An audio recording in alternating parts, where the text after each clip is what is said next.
Bismillahirrahmanirrahim. Assalamualaikum warahmatullahi wabarakatuh. Innal hamdalillah nahmaduhu wa nasta'inuhu wa nastaghfiruh wa na'udzu billahi min syururi anfusina wa min sayyiati a'malina may yahdihillahu fala mudhillalah wa may yudlil fala hadiyalah.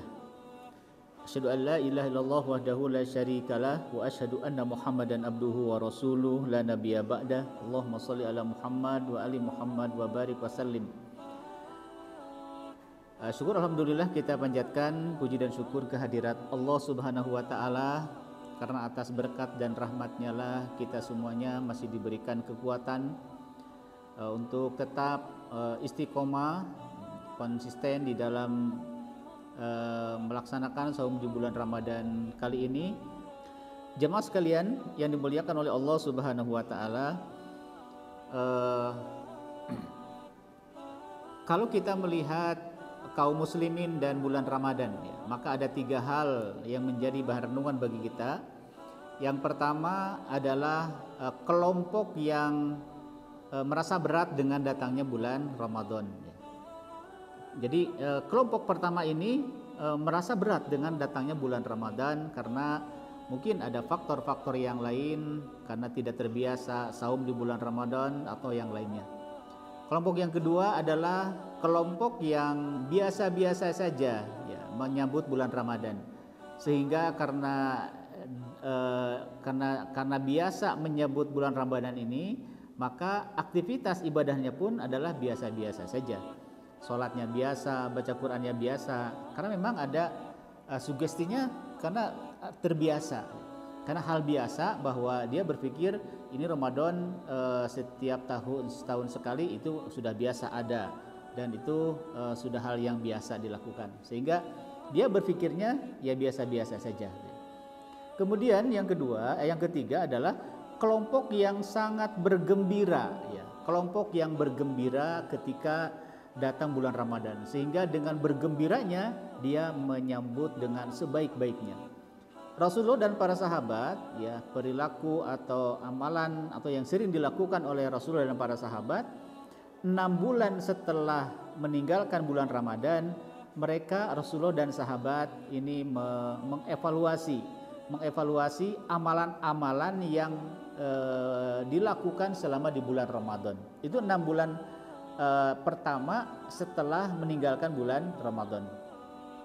Kemudian 6 bulan kedua menjelang bulan Ramadan, itu Rasulullah dan sahabat selalu berdoa agar usianya itu disampaikan kepada bulan Ramadan yang akan datang. Makanya kita sering mendengar doa Allahumma barik lana fi Rajab wa Sya'ban wa balighna Ramadan. Itu selalu diefektifkan berdoa seperti itu dari mulai bulan Rajab. Kenapa harus kita selalu berdoa seperti itu? Karena memang ini gambaran atau indikasi dari kelompok yang ketiga, orang-orang yang begitu bergembira menyambut bulan Ramadan, sehingga mulai bulan Rajab selalu berdoa seperti itu. Allahumma barik lana fi Rajab wa Sya'ban wa balighna Ramadan. Jamaah sekalian yang dimuliakan oleh Allah Subhanahu wa taala, nah, di dalam kelompok yang ketiga ini sebuah pertanyaan, apa alasan kita bergembira? Apa alasan kita bergembira? Kok bergembira menjelang bulan Ramadan ini? Apakah bergembiranya seorang anak dikasih makanan, dikasih jajan? Apakah bergembiranya seorang remaja yang berpacaran? Atau apakah gembiranya orang yang mendapatkan hadiah? Tentunya tidak seperti itu. Alasan pertama, kenapa kelompok yang ketiga ini bergembira menyambut bulan Ramadan? Yang pertama adalah karena mereka tahu bahwa Ramadan itu adalah sebagai penghapus dosa. Ramadan itu sebagai penghapus dosa. Dalam sebuah hadis yang diriwayatkan oleh Muslim, as-salatul khams wal jumu'atu ilal jumu'ah wa Ramadan ila Ramadan mukaffaratum ma bainahunna idza tanibat kabair.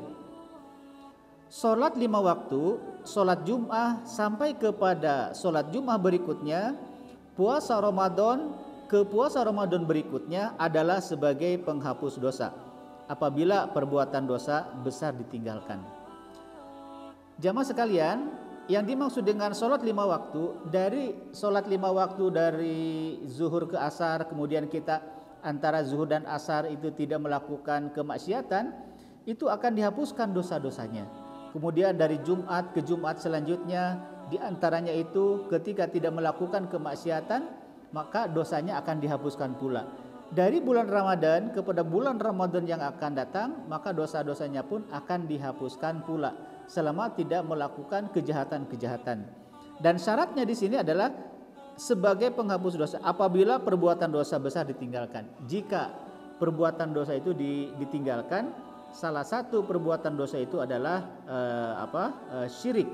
Karena syirik ini bagian daripada al-munkar. Anil munkar anis syirki. Kemungkaran itu adalah kemusyrikan, yaitu menyekutukan Allah Subhanahu wa taala. Nah, jadi alasan pertama kelompok yang ketiga kenapa bergembira di dalam menyambut bulan Ramadan, karena Ramadan itu adalah sebagai penghapus dosa. Salah satu kenapa kita harus bergembira di bulan menyambut bulan Ramadan, salah satunya adalah karena Ramadan sebagai penghapus dosa. Jadi orang yang sholat, karena sholat itu adalah innal hasanati yudhibna sayyiat, orang yang melaksanakan sholat dengan baik, innal hasanati, sesungguhnya kebaikan di situ adalah as-sholat. Jadi sholat 5 waktu, dan sholat 5 waktu itu bisa menghapuskan dosa-dosa.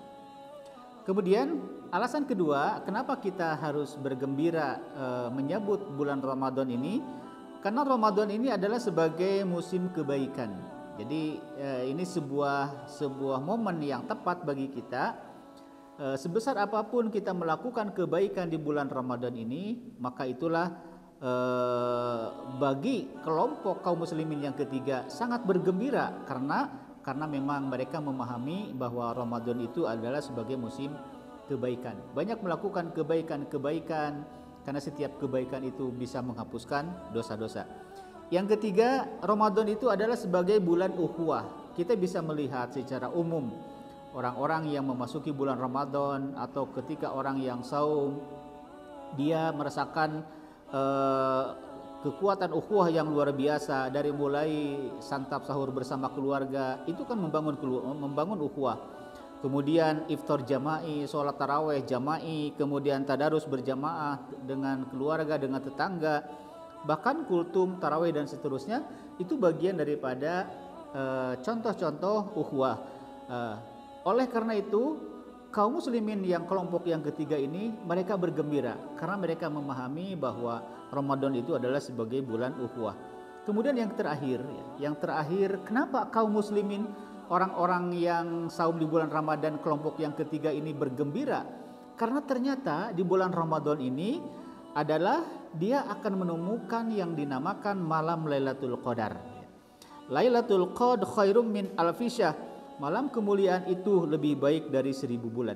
Jadi perbandingannya dari 1000 bulan ini tidak lebih baik dibandingkan dengan malam kemuliaan atau malam Lailatul Qadar, yaitu diturunkannya Al-Quran. Oleh karena itu, untuk menghidupkan malam Lailatul Qadar ini, maka frekuensi membaca Al-Quran, frekuensi ma'iyatul Quran bersama dengan Al-Quran itu harus ditingkatkan sehingga Al-Quran itu bisa masuk ke dalam hati kita semuanya, karena memang Al-Quran tidak diturunkan melalui akal Nabi, tetapi Al-Quran itu diterima oleh hati yang bersih, hati Rasulullah SAW. Jamaah sekalian, mudah-mudahan kita tetap memaksimalkan bulan Ramadan ini, kita memaksimalkan malam Lailatul Qadar ini, kita jadikan bulan Ramadan sesuatu yang sangat menggembirakan bagi kita karena di dalamnya ada malam Lailatul Qadar. Ini saja yang bisa saya sampaikan, mudah-mudahan ada manfaatnya. Shadaqallahul azim. Taqabbalallahu minna wa minkum. Assalamualaikum warahmatullahi wabarakatuh.